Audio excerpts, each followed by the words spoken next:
ബിജെപിയുടെ ചാർജ് അഞ്ചലിൽ നിന്ന് ഇവിടെ മത്സരിച്ച യു ഡി എഫ് സ്ഥാനാർത്ഥിയുടെ വാർഡിൽ നിന്ന് മത്സരിച്ച് ജയിച്ച, അതായത് അദ്ദേഹത്തിന്റെ വാർഡിൽ കോൺഗ്രസ് 3-ാം സ്ഥാനത്താണ് അഞ്ചൽ. അവിടെ നിന്ന് ജയിച്ച പഞ്ചായത്ത് മെമ്പർ, ബിജെപി പഞ്ചായത്ത് മെമ്പർക്കായിരുന്നു ഇവിടുത്തെ ചാർജ്. എന്തിനു വേണ്ടിയായിരുന്നു? ഈ ഡീൽ കൃത്യമായി നടപ്പിലാക്കി കൊടുക്കാൻ വേണ്ടിയായിരുന്നു. ഇതൊക്കെ നമ്മൾ മനസ്സിലാക്കണം. നേരത്തെ നടത്തിയ ഡീലാണ്. പടക്കം നേരത്തെ വാങ്ങിച്ചു വെച്ചെങ്കിൽ അത് ബിജെപി ആയിട്ടുള്ള ഡീലാണ് എന്ന് നമ്മൾ മനസ്സിലാക്കിയാൽ മതി. പടക്കം നേരത്തെ വാങ്ങിച്ചു വെച്ചു എന്ന് എന്നോട് കണ്ണൻ ഒരു ദിവസം ചോദിച്ചു മാതൃഭൂമിന്ന്. അപ്പോൾ ഞാൻ പറഞ്ഞു എന്താണെന്നറിയില്ല, പക്ഷേ പടക്കം വാങ്ങിച്ചു വെച്ചതിൻ്റെ കാര്യം ബിജെപി വോട്ടുകൾ മറിഞ്ഞു കിട്ടി എന്ന് ഉറപ്പുള്ളത് കൊണ്ട് തന്നെ ഇത് ഒരു നെറികെട്ട രാഷ്ട്രീയമാണ്. ഇവിടെ മതേതരത്തിന് വേണ്ടി വാദിക്കുകയും മതന്യൂനപക്ഷങ്ങളെ കബളിപ്പിക്കുകയും ചെയ്യുന്ന കോൺഗ്രസിൻ്റെ യു ഡി എഫിൻ്റെ നിലപാട് അത് പൊളിച്ചു കാണിക്കപ്പെടുന്ന ഒരു റിസൾട്ടാണ് പത്തനാപുരത്ത് വന്നത്. ഞങ്ങൾ പരാജയപ്പെട്ടു എന്ന് ഞങ്ങൾ വിശ്വസിക്കുന്നില്ല. ഞങ്ങൾ ജനങ്ങളുടെ മുമ്പിൽ വിജയിച്ചിട്ടുണ്ട്.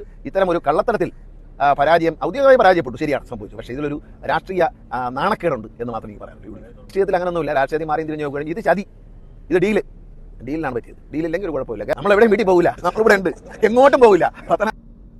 എൻ്റെ ഗണേഷ് സാറേ, എന്ത് ബേസിസിലാണ് നിങ്ങൾ ഡീലെന്നൊക്കെ പറയുന്നത്? ഡീലുണ്ടാവും, ഇല്ലെന്നൊന്നും പറയുന്നില്ല. എന്നാൽ പോലും നിങ്ങളുടെ കണക്ക് മാത്രം നോക്കിയാൽ നിങ്ങളുടെ വോട്ട് എന്ത് മാത്രം കുറഞ്ഞു?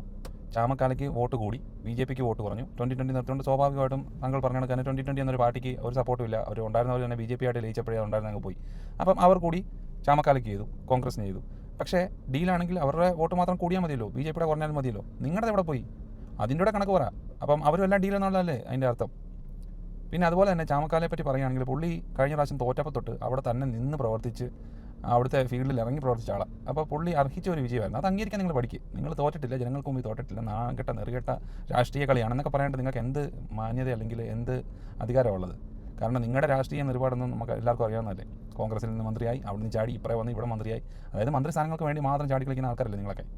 അപ്പോൾ പറയുമ്പോൾ കണക്ക് ഉദ്ധരിച്ച് പറയുമ്പോൾ നിങ്ങളുടെ ആൾക്കാർ എവിടെ പോയി വോട്ട് ചെയ്തു, 15,000 വോട്ടെങ്ങാണ്ട് കുറവ് വന്നിട്ടുണ്ടല്ലേ, അതെവിടെ പോയെന്ന് കൂടെ അന്വേഷിക്കുക. ഇതാണ് എൻ്റെ അഭിപ്രായം കേട്ടോ. നിങ്ങൾ കാണുന്നവർ നിങ്ങളുടെ അഭിപ്രായം കൂടെ രേഖപ്പെടുത്തണം ഗണേഷ് കുമാർ ചേട്ടനെ പറ്റി.